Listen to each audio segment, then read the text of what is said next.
Donc en termes d'identité, est-ce que tu avais une vision de qui tu voulais devenir à ce moment-là? Est-ce que c'était plutôt je sais vraiment pas qui je vais être, je suis perdu, Ouais. ouais, tu vois, je sens que j'ai pas beaucoup de valeur? Ou est-ce qu'il y avait quand même en toi quelque chose qui se disait tu pourrais devenir ce type de personne? Est-ce qu'il y a cette question de l'identité, de devenir quelqu'un? Alors non, moi je dirais que j'étais plus à l'époque en mode survie. En mode survie avec moi-même, tu vois, c'était essayer de pouvoir remplir ce qu'on attend de moi et qu'on me voit comme quelqu'un de bien, puisque moi-même je n'arrivais pas à me voir comme quelqu'un de bien.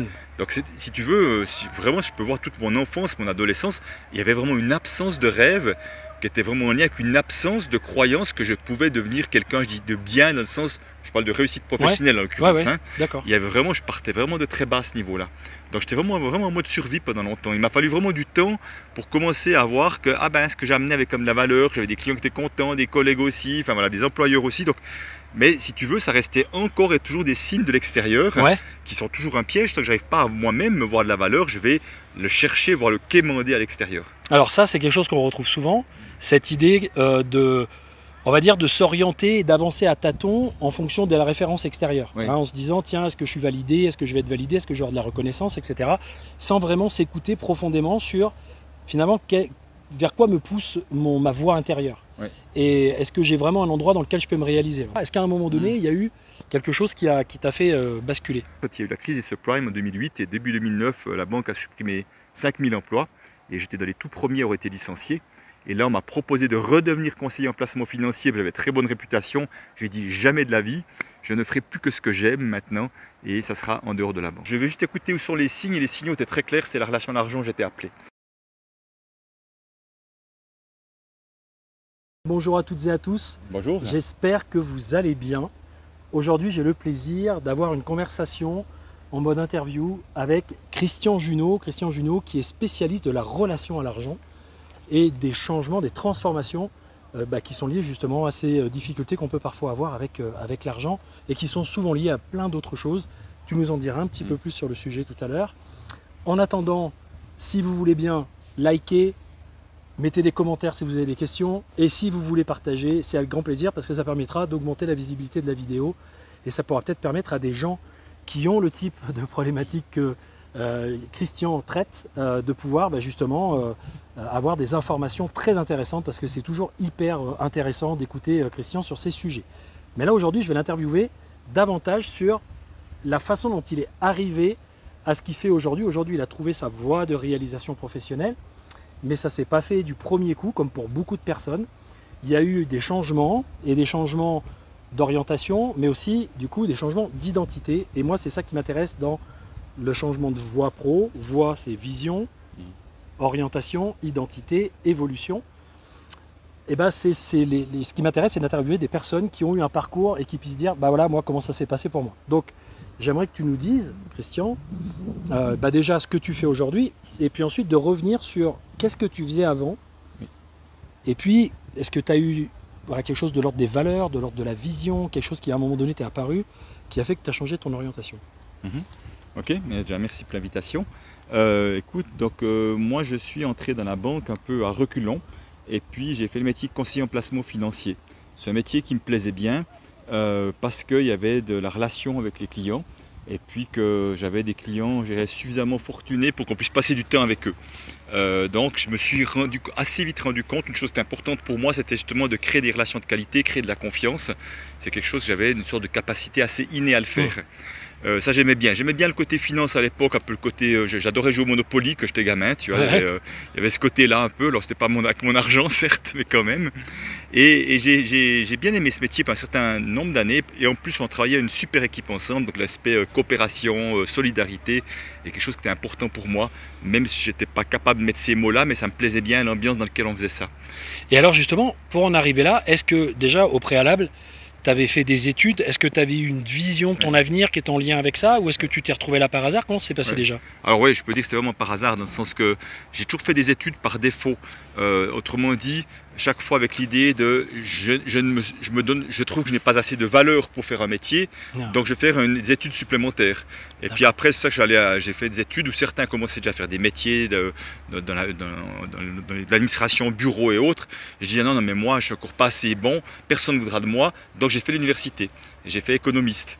Mais même là encore, je ne me trouvais pas bon, je trouvais que je dénigrais moi-même les études, j'avais pourtant plutôt bien réussi.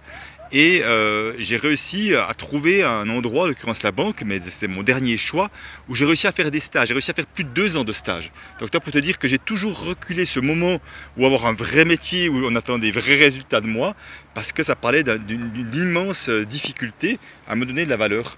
Et vraiment juste un manque d'estime de moi flagrant. Donc en termes d'identité, est-ce que tu avais une vision de qui tu voulais devenir à ce moment-là? Est-ce que c'était plutôt... je sais vraiment pas qui je vais être, je suis perdu, ouais. Tu vois, je sens que j'ai pas beaucoup de valeur. Ou est-ce qu'il y avait quand même en toi quelque chose qui se disait, tu pourrais devenir ce type de personne, par exemple, je sais pas, banquier, tu vois, conseiller en économie. Est-ce qu'il y a cette question de l'identité, de devenir quelqu'un? Alors non, moi je dirais que j'étais plus à l'époque en mode survie, en mode survie avec moi-même, tu vois, c'était essayer de pouvoir remplir ce qu'on attend de moi et qu'on me voit comme quelqu'un de bien, puisque moi-même je n'arrivais pas à me voir comme quelqu'un de bien. Donc si tu veux, vraiment je peux voir toute mon enfance, mon adolescence, il y avait vraiment une absence de rêve qui était vraiment en lien avec une absence de croyance que je pouvais devenir quelqu'un, je dis de bien dans le sens, je parle de réussite professionnelle en l'occurrence. D'accord. Je partais vraiment de très bas à ce niveau-là. Donc j'étais vraiment en mode survie pendant longtemps. Il m'a fallu vraiment du temps pour commencer à voir que ce que j'amenais avait comme de la valeur, j'avais des clients qui étaient contents, des collègues aussi, enfin voilà, des employeurs aussi. Donc, mais si tu veux, ça restait encore et toujours des signes de l'extérieur qui sont toujours un piège. Tant que j'arrive pas à moi-même me voir de la valeur, je vais le chercher, voire le quémander à l'extérieur. Alors ça, c'est quelque chose qu'on retrouve souvent, cette idée on va dire de s'orienter et d'avancer à tâtons en fonction de la référence extérieure. En se disant, tiens, est-ce que je suis validé, est-ce que je vais être validé, est-ce que je vais avoir de la reconnaissance, etc. Sans vraiment s'écouter profondément sur, finalement, vers quoi me pousse ma voix intérieure. Et est-ce que j'ai vraiment un endroit dans lequel je peux me réaliser? Alors moi, j'ai un peu vécu la même chose que toi. J'ai vraiment tâtonné parce que je n'avais pas beaucoup de valeur, enfin pas beaucoup d'estime de moi-même. Et c'est drôle parce qu'un jour, j'ai senti, au fond de moi, j'ai eu une vision où je me suis vu sur scène en train de parler à des gens pour leur faire du bien, devant une salle avec beaucoup de monde, alors que j'étais très très loin de parler en public, enfin c'était vraiment carrément pas mon truc, quoi. Pas mon identité à ce moment-là, tu vois. Mais ce truc-là m'a tellement parlé intérieurement que ça m'a challengé et que je me suis dit, il y a un truc là. J'ai l'impression que c'est pas pour moi, mais il y a un truc.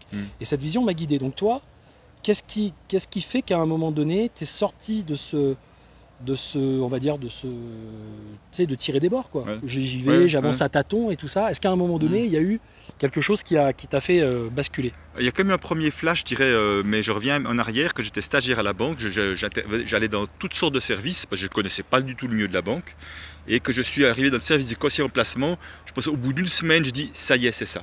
C'était comme une évidence, toutes les évidences que je n'avais pas eues dans tous les autres services. Ok, pas mal, pourquoi pas, mais tu vois. Et là, tout à coup, il y avait un enthousiasme. Je dis, c'est là que je veux faire quelque chose, et je me suis spécialisé là-dedans. Encore quelques stages derrière, jusqu'à vraiment avoir ma propre clientèle. Donc là, il y a vraiment eu un appel, je peux dire, intérieur. C'est ça que tu dois faire. D'accord, donc ça c'est la première chose. Et du coup, ça t'a motivé, parce que quand tu as un appel intérieur, c'est que c'est souvent relié à un système de valeurs, à une vision, à des aspirations, à un besoin. Donc là, tu es parti dans cette direction. Ça s'est bien passé? Alors oui, ça s'est bien passé. J'ai grimpé les échelons dans le sens devenir cadre supérieur, ce genre de choses, voilà, avec une reconnaissance extérieure aussi et vis-à-vis de mes clients. Donc c'est vrai que j'ai pu commencer à me voir comme quelqu'un de compétent et j'ai pu développer, je dirais, conseiller à ma manière. À ma manière, ça veut dire quoi? C'est que je mettais beaucoup d'éthique dans ce que je faisais. Et je dirais, les premières années, c'était pas trop compliqué parce qu'on était un peu tous la même chose. Mais au fur et à mesure, j'ai fait 17 ans conseiller en placement. Mais l'informatique est arrivée par là. Et plus l'informatique a pris de place, plus on a commencé à recevoir du contrôle. On a commencé à analyser tout ce qu'on faisait et plus on perdait en liberté. Et pour moi, là, ça devenait très compliqué parce que la liberté est déjà une valeur importante. Et puis surtout, c'est que tout à coup, on commençait à nous dire, vous devez vendre tant de ce produit dans ce produit-là, et moi, vendre quelque chose auquel je ne crois pas, c'est impossible. Si je croyais que c'était un bon produit, j'étais, je ne vais pas dire imbattable, mais j'étais inarrêtable. Mais alors que si j'y croyais pas, moi j'ai toujours comme principe, si je peux proposer ce produit à mes parents, je peux le proposer à mes clients. Mais si je ne peux pas le proposer à mes parents, c'est exclu, quoi. Intéressant. Et là, j'étais vraiment, j'étais très vite coincé avec ça. Je me suis senti, c'est arrivé petit à petit, hein, pas du jour au lendemain. Je me suis senti toujours plus à l'étroit, vraiment des conflits dans ce de valeurs. costume. Alors c'est ça qui est intéressant, c'est que tu veux, surtout costume comme banquier, le costume à cravate, tu la portais assez mal. C'est ça, c'est-à-dire le côté à un moment donné, je me vois devenir ce conseiller qui va monter les échelons, etc. Ça me stimule, ça me motive, j'y vais. Et puis la vie change et d'un coup, le milieu change, évolue. Et d'un coup, ton identité de conseiller telle que tu l'as concevée au départ ne peut plus s'exercer. On te demande de faire des trucs que tu n'as pas envie de faire, c'est anti-valeur, ça crée des conflits, etc. Et au bout d'un moment, tu te sens plus à l'aise dans ta peau, dans ton identité de conseiller. Alors que, a priori, je pense que tu l'avais vraiment intégré, que c'était ça, et tu étais devenu ce conseiller en finance. Donc, qu'est-ce qui fait à ce moment-là qu'il y a une nouvelle orientation, une nouvelle vision, une nouvelle orientation? Alors déjà, peut-être une chose avant de répondre à cette question, c'est de voir que, si tu veux, ce chemin d'être mal à l'aise ou à l'étroit dans ce costume, il existe depuis un certain nombre d'années, mais simplement je ne veux pas le voir pendant un moment. Pendant un moment, il y a vraiment les histoires qu'on se raconte en se disant oui, j'ai comme des bons collègues, ce qui était vrai, tu vois, j'ai des chouettes clients, ce qui était vrai, mais on se raconte une histoire pour pouvoir justifier de rester là et de ne pas voir la réalité en face, de dire non, ça ne va plus, tu dois te bouger.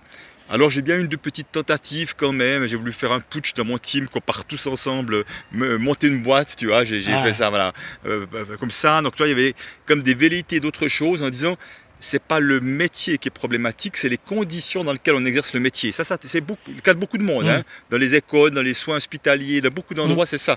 On peut aimer le métier, mais plus les conditions dans lesquelles on l'exerce. Et donc, ce qui est intéressant dans ce que tu dis, c'est que ce changement d'identité, il s'est fait progresser. Enfin, le fait de ne plus être en accord avec cette identité qui était en train de se forger, que le milieu conditionné, s'est fait progressivement, mais tu es resté dedans par zone de connaissance, par zone de sécurité, par zone de confort. Parfois, les gens me connaissent comme ça, mon environnement, quand ils me présentent, ils disent « Ah, le cadre, il est passé cadre, il est passé… » Et donc, tu vois, on s'identifie à ce qu'on fait, en fait. Et donc, c'est pas facile quand on veut changer de voie, quand on veut s'orienter sur ce que toi, tu fais aujourd'hui, c'est-à-dire, par exemple, venir aller vers de l'accompagnement des autres, partir sur du développement personnel, professionnel, peut-être même spirituel. Toutes ces choses-là font que, d'un coup, il y a une remise en question de qui je suis dans mon identité pro. Et c'est pas évident de switcher. C'est-à-dire qu'il peut y avoir pendant longtemps problème d'illégitimité, de truc de l'imposteur. Donc toi, qu'est-ce qui t'a poussé à un moment donné à dire toi, est-ce qu'il y a une vision, est-ce qu'il y a une inspiration, quelque chose qui t'a fait switcher?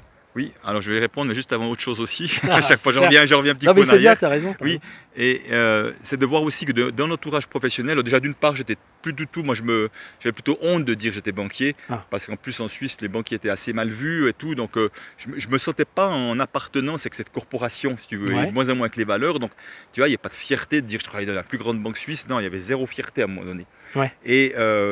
Mais simplement, ce que je veux dire, c'est que moi j'étais entouré de collègues qui avaient autant d'années de banque que moi, voire plus d'années, et qui restaient prisonniers de cela. Donc j'avais pas vraiment de modèle de gens qui partaient pour faire autre chose.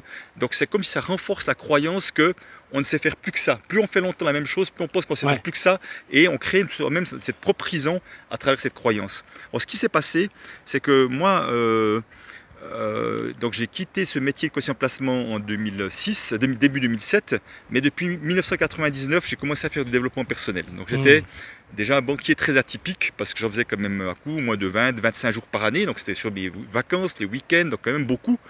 Et donc j'ai déjà commencé à faire des choses différentes, et ce qui fait que je voyais aussi beaucoup de choses, j'observais beaucoup de choses qui ne me convenaient plus. Et en 2006, j'ai fait un séminaire, je faisais beaucoup de communication violente avec son fondateur Marshall Rosenberg, un séminaire de 7 jours, et j'ai connecté vraiment à des valeurs extrêmement profondes. C'était vraiment, j'ai vécu des choses de dingue, je vois. Et puis, à un moment donné, à ce moment-là, je suis revenu, mais j'ai pendant cette semaine, mais j'ai pleuré, mais tu sais, au plus profond de mon être, c'était vraiment impressionnant. Et à un moment donné, quand je suis rentré à la maison, ça m'a comme pété la figure, dire tu n'en peux plus de ce métier, tu te bouges les fesses maintenant. Tu vois, c'était vraiment, mais ça venait du plus profond de moi, hein, c'était plus la tête. Hein.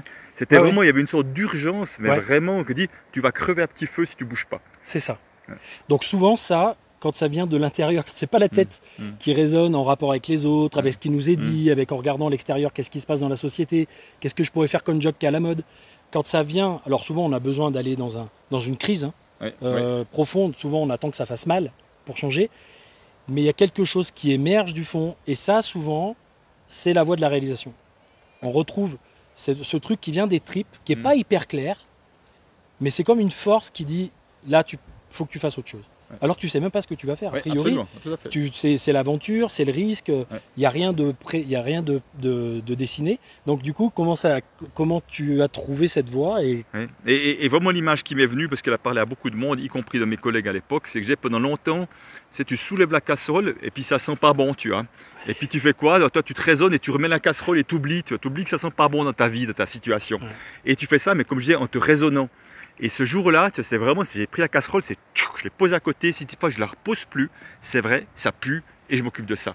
Tu vois, c'est vraiment ça, l'image, c'est vraiment venu, il y a une force nouvelle qui s'est connectée en moi. Bon, à l'époque, j'ai dit, je dit à mon épouse, écoute, là je me barre de ce métier, je ne sais pas ce que je vais faire, mais je me barre. Ça l'a fait beaucoup stresser, parce qu'elle voyait une détermination qu'elle ne m'avait jamais connue à ce point-là, et elle a bien vu que j'étais inarrêtable. Et à l'époque, j'ai dit, où je vais voir ailleurs autre chose, où je suis prêt à rester dans la banque, mais dans un autre métier. Pourquoi? Parce que ça faisait 3 ans que j'avais créé une toute petite partie de mon job. J'avais créé une formation qui était justement le fruit de ce que je faisais en développement personnel. On parlait des peurs, des besoins, on parlait de qu'est-ce qui se jouait de subtil avec le client. Enfin, c'était le fruit de moi, de tout ce que j'avais appris et vécu avec mes clients. Je voyais, j'avais des pas d'avance dans la conscience que je mettais dans ce qui se passait, que j'avais créé une formation en 6 demi-journées, et puis que la direction avait accepté. Et que je faisais ça avec mes collègues, et ils adoraient ça, moi j'adorais, et quand j'animais ça, ça vibrait de partout. Je me dis, ça c'est vraiment mon truc, tu vois. C'est vraiment un bon signe. Voilà, c'est vraiment mon truc, et je me dis, s'il y a moyen de faire plus de ça, de remettre plus d'humanité dans la banque, pourquoi pas? Et en fait c'est intéressant parce qu'au moment où je décidais, je me barre, 10 jours après, il y a un gars qui me contacte de la banque, qui est le gars le plus brillant que j'ai connu de la banque, qui me dit, j'aimerais que tu viennes bosser pour moi. Et on a discuté, j'ai dit, voilà ce que j'ai envie de faire ici ou ça. Il m'a dit, c'est pas complètement ça, mais on peut aller dans cette direction. Et je me suis dit, peut-être ça vaut la peine d'essayer. Mais en étant très franc, en le disant, ça ne court pas ce que je cherche, mais on peut aller un bout de chemin. Puis il m'a dit, c'est OK. Et j'ai fait ça, donc j'ai pu déjà changer de métier complètement. C'est un vrai pas intérieur de dire, je suis capable de faire autre chose. Donc tu as changé de métier, mais tout en restant dans le même milieu. Tout en restant dans la banque, tout à fait. J'avais plus de clients externes, j'ai plus que des clients internes. J'avais affaire à des directeurs régionaux et je voyais que j'avais vraiment une singularité. Je leur ramenais un regard différent. D'un coup, ça m'a vraiment boosté mon estime de moi en disant, mais tu as plein de choses en toi que eux ne voient de rien du tout. Et vraiment, je voyais que la singularité que je portais, si tu veux. Et surtout, ça m'a permis d'être au bon endroit quand il y a eu la crise des subprimes en 2008 et début 2009, la banque a supprimé 5000 emplois. Et j'étais dans les tout premiers à avoir été licencié. Et là, on m'a proposé de redevenir conseiller en placement financier. J'avais très bonne réputation. J'ai dit jamais de la vie. Je ne ferai plus que ce que j'aime maintenant. Et ça sera en dehors de la banque. Et ça, c'est intéressant parce que souvent, dans le cheminement vers une voie de réalisation, on tire un peu des bords. Il y a des moments où on est obligé de faire des choix. C'est-à-dire de dire, là, je vais changer. Ça ne va plus être mon identité, etc. C'est risqué, mais je vais le faire. Quand tu fais ça, il y a des opportunités qui se créent. Il y a comme des synchronicités, tu vois, c'est un peu comme l'on dit, la foi, c'est de mettre son pied sur une marche qui n'est pas encore là visible et qui apparaît sous le pied quand tu le mets. Donc toi, c'est ce que tu as fait. Et il y a une cohérence quand même. C'est-à-dire que souvent, il y a des gens qui voudraient passer d'un truc à un autre sans cohérence, sans lien. Mais tu vois, là, il y a quand même une cohérence. Et je vais mettre mes connaissances de développement personnel au service du milieu de la banque dans lequel j'aimerais transformer, j'aimerais faire évoluer des choses. Puis après, au bout d'un certain temps, peut-être que ça, tu es arrivé aussi au bout de ce modèle. Oui, parce que seul, quand un gros système, c'était perdu, quoi. Voilà. Mais tu es quand même passé par là pour commencer à changer ton identité. Parce que tu serais directement sorti de la banque pour te retrouver dans ce que tu fais maintenant. Il y a donc souvent, il y a une transition. Et ce que je trouve intéressant dans les gens que j'accompagne, c'est que parfois, ils ne sont pas encore sortis de l'ancienne vie qu'ils avaient. Et ils me disent, ah ouais, mais maintenant que je veux aller dans l'autre et que je suis encore dans celle-là, ça va être galère, je vais m'emmerder. Mais non. parce que tu peux utiliser le terrain Ouais. de jeu dans lequel tu ne te sentais plus à l'aise dans un certain rôle, prendre du recul et te dire maintenant, je vais essayer dans ce terrain-là, tu sais, comme on dit, nul n'est prophète en son pays, donc si tu arrives à faire quelque chose, c'est bien, je vais essayer dans ce terrain-là, d'œuvrer déjà et de mettre en place ma nouvelle façon de fonctionner, mais dans ce terrain-là. Mais souvent, ça ne dure pas. Et donc après, qu'est-ce qui s'est passé qui fait que tu es passé à ce que tu fais maintenant? Alors oui, il y a eu 2-3 étapes, parce qu'au moment où je me fais licencier, que je décide de monter ma propre société, si tu veux, j'ai pas du tout l'idée de travailler la relation à l'argent. Je suis déjà formé en communication non violente, je me suis formé au coaching, encore aux approches systémiques. Et donc je pensais vraiment faire de la communication, leadership, management. Je disais, et là, je vais utiliser mon expérience de chef d'équipe que j'ai été, et puis tout ce que j'ai eu comme chef pour vraiment apporter mon expérience de l'entreprise. Donc, j'ai même essayé de revenir effectivement dans les banques en leur disant voilà ce que je suis, voilà, ça va vous intéresser peut-être. Et c'est intéressant parce que toutes les banques disent ah, vous avez un super profil et tout, et j'ai eu 0 contrat. Tu vois, mais c'était ma manière de me rassurer, de retourner dans les banques aussi, parce que j'ai compris un jour pourquoi j'ai 0 contrat, c'est que je n'aimais pas les banquiers. J'avais une image négative des banquiers, je voulais tous les changer. Alors, tu vois, exactement. Je voulais les changer. J'étais quelque part, mais c'était inconscient, hein, j'allais vers eux en disant vous n'êtes pas OK les gens de la banque. Moi je vais vous montrer comment vous devez vous comporter. C'est ça. Et je vais vous montrer ce que c'est l'éthique. Donc toi, une forme d'arrogance de ma part, et je portais ça. Donc on est beau dire votre profil est intéressant, mais j'avais 0 contrat parce que quelque part de mon énergie, il y a quelque chose qui n'allait pas. Ça me fait rire parce que souvent je fais une blague sur ce sujet, c'est qu'il y a des gens qui me disent bah, si tu es dans le coaching et dans le développement humain et tout ça, c'est que tu aimes les gens. Et pour rigoler, je leur dis ben peut-être que non en fait, parce que si je les aimais vraiment, je les laisserais, je les accepterais peut-être comme ils sont et je chercherais peut-être pas à trouver des solutions pour les aider à se transformer ou à se changer. Absolument, tout à fait. Donc c'était vraiment ça l'idée. Et puis ce qui s'est passé, c'est que depuis début 2007, donc 2 ans avant que je me fasse licencier, ou 3 ans avant, j'ai connu Peter Koenig qui a fait des années de recherche sur la relation à l'argent. Et je suis devenu son organisateur. Donc autrement dit, 2 fois par année depuis 2007, j'organisais 2 jours d'atelier pour lui, mais je suivais l'atelier de A à Z. Donc j'ai organisé 7 fois d'atelier avec lui. Et, mais pour moi, c'était le maître. Tu vois, il faisait ça en 3 langues, dans 10 pays. Enfin, il avait une méthode qui était, je trouvais, incroyablement puissante. Alors, pour moi, c'était juste pas imaginable qu'un jour je puisse faire ça parce que forcément, je me comparais à lui. Et il a fait une petite spécialisation en Belgique au début que j'étais indépendant. J'y suis allé et il y a un truc qui s'était passé, mais complètement inconsciemment, qui fait que j'arrivais pratiquement à faire comme lui. Tu sais, même les autres me disaient qu'est-ce que tu fous là?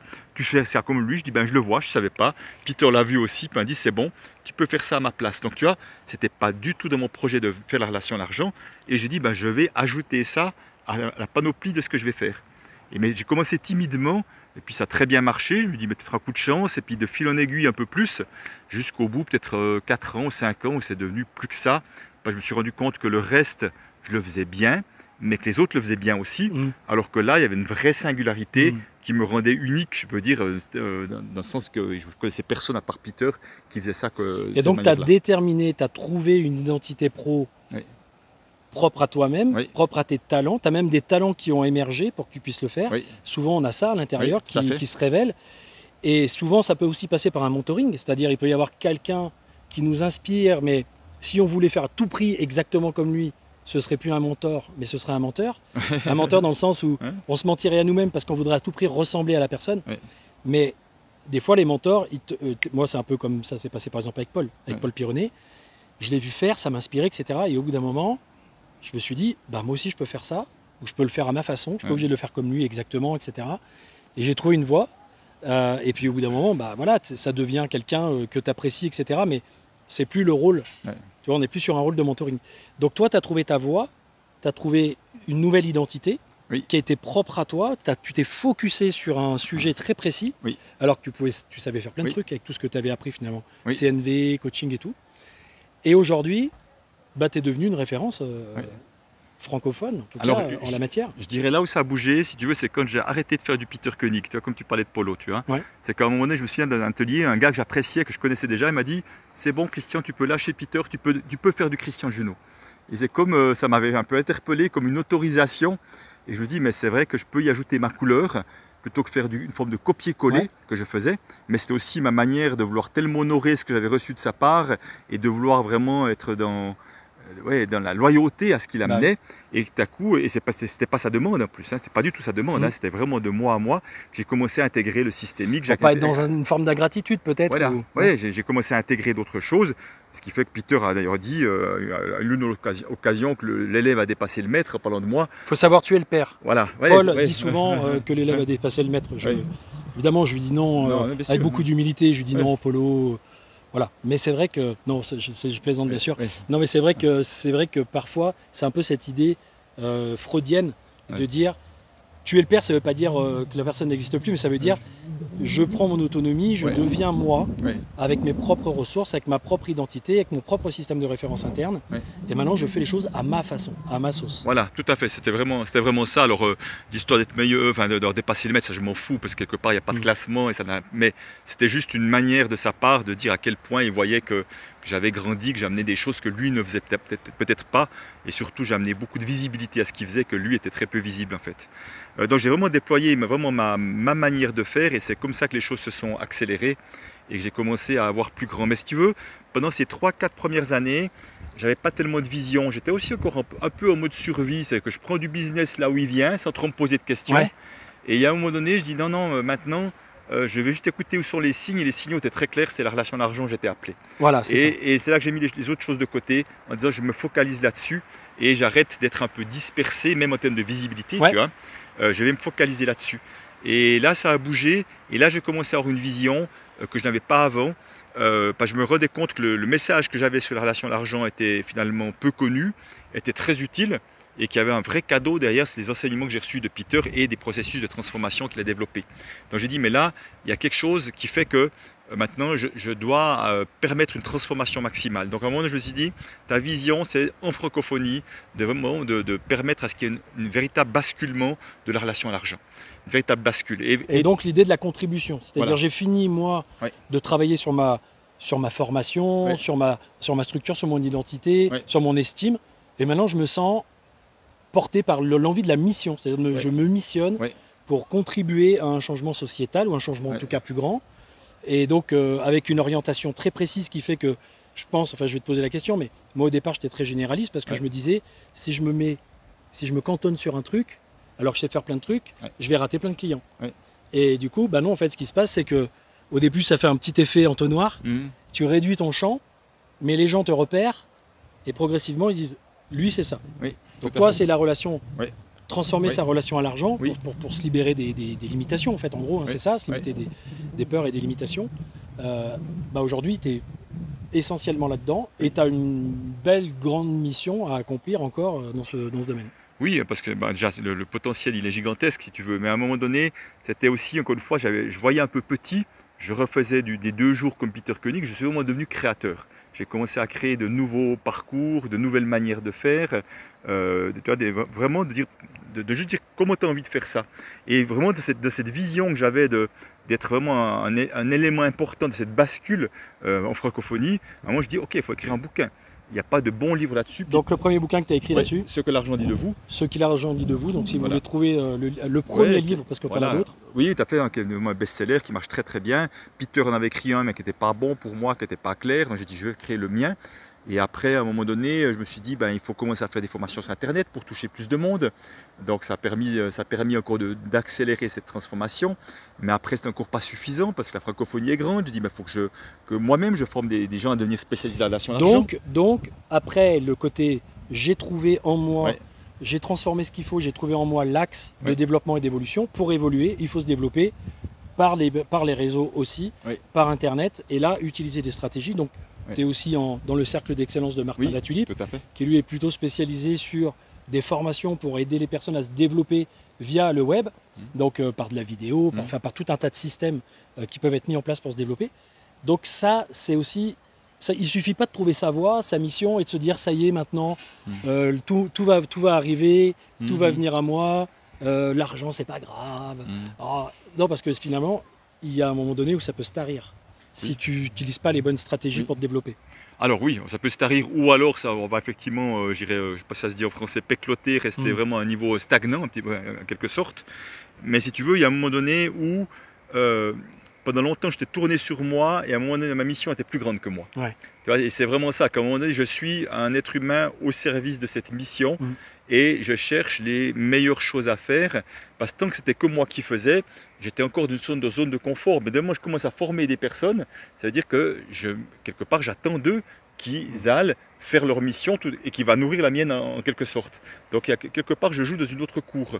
Et vraiment, ce que j'ai pu voir, je pense qu'il est important pour faire cette bascule à oser voir plus grand, ça passe par de l'investissement. Temps, argent, énergie. Et pendant longtemps, aujourd'hui, si je vois les montants que je peux mettre, justement dans un cercle d'excellence, dans d'autres trucs que j'ai mis, mais la plupart du temps, 1 année, 2 ans, 3 ans avant, j'aurais dit jamais de la vie, mais vraiment jamais de la vie. Hein. Des montants pareils, c'est de la folie, tu vois. C'est pas de la dépense en fait, c'est de l'investissement sur soi. C'est de l'investissement parce qu'il y a un retour sur investissement. C'est pas de l'argent que je fous par les fenêtres parce que je reçois beaucoup de choses en contrepartie. Et si tu veux, c'est pour ça que il y a un moment donné où les choses deviennent évidentes. Et quand elles deviennent évidentes, c'est là qu'il faut foncer. Quoi. Alors, je te remercie beaucoup pour tout ce que tu viens de dire et pour le fait que vous pouvez retrouver Christian Junod sur les réseaux sociaux. Tu as une chaîne YouTube, Junod, J-U-N-O-D. Tu as aussi donc, un livre, tu en as même plusieurs. Vous pouvez aussi retrouver donc, les ouvrages, j'imagine. Et vous pouvez aller voir les stages qu'il propose, qui se font généralement en collectif et qui permettent de pouvoir avoir justement une dynamique beaucoup plus puissante quand il y a du monde pour pouvoir transformer parce que chacun arrive avec ses croyances, ses systèmes, ses peurs, tout le monde se retrouve dedans, il y a des effets miroirs et du coup ça permet des transformations assez efficaces.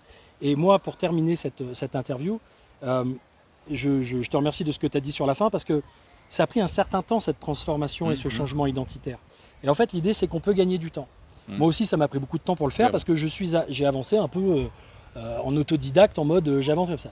Le truc, c'est qu'il y a des moyens de gagner du temps. C'est pour ça que je me suis, moi, justement, centré sur ce coaching de voix pro, de changement de voix pro et de trouver sa mission. Et que je me suis allié avec Jérôme Pro, que tu connais aussi par ailleurs, qui lui est spécialisé dans les stratégies web, stratégies de développement sur Internet.